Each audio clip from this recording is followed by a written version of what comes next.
Alisin niyo po, Lord, ang lahat ng takot sa aking puso. Panginoon, maraming salamat sa mga bagong pagkakataon na ilalagay mo sa araw ko ngayon. Salamat sa mga bagong pagkakataon. Salamat sa mga bagong makikilala kong mga tao ngayon.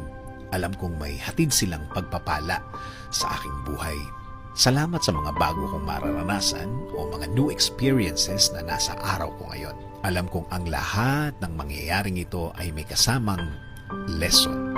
Kaya salamat, Lord, sa laging pagtuturo sa akin ng bago. Dahil ang lahat ng ito ay nagagamit ko sa buhay.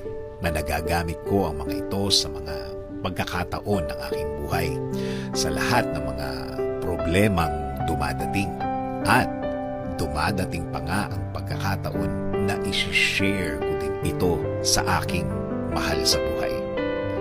Pero Panginoon, hindi ko pa rin maiwasan ang takot sa aking puso, sa aking isip.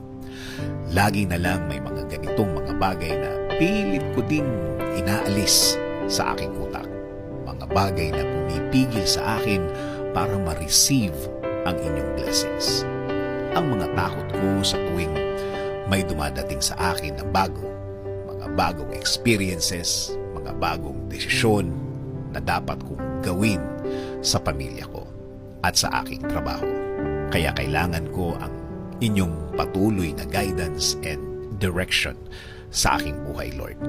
Alam kong hindi mo ako iiwan at hindi ako mag-iisa.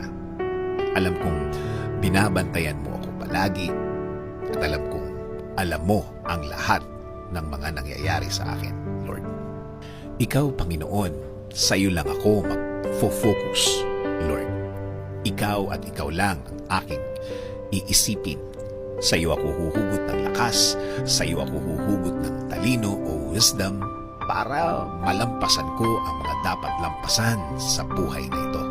Kaya Lord, patuloy kong tatanggapin ang iyong plano sa aking buhay. Patuloy akong magko-concentrate sa iyong kabaitan sa aking buhay. Patuloy akong aasa sa mga provision at gifts sa aking buhay. Ilagay mo po, Lord, ang mga tamang tao, mga tamang opportunity sa aking ways, Lord. Ilagay mo po sila sa aking araw-araw. Handa po ang aking puso sa iyong guidance sa akin. At ang aking pamilya, Lord. Ikaw na po ang bahalang mag-bless sa kanila. Patuloy niyo po silang alagaan at patuloy niyo po silang i-bless. Ikaw na din, Lord, ang mag-lead at magbigay ng direksyon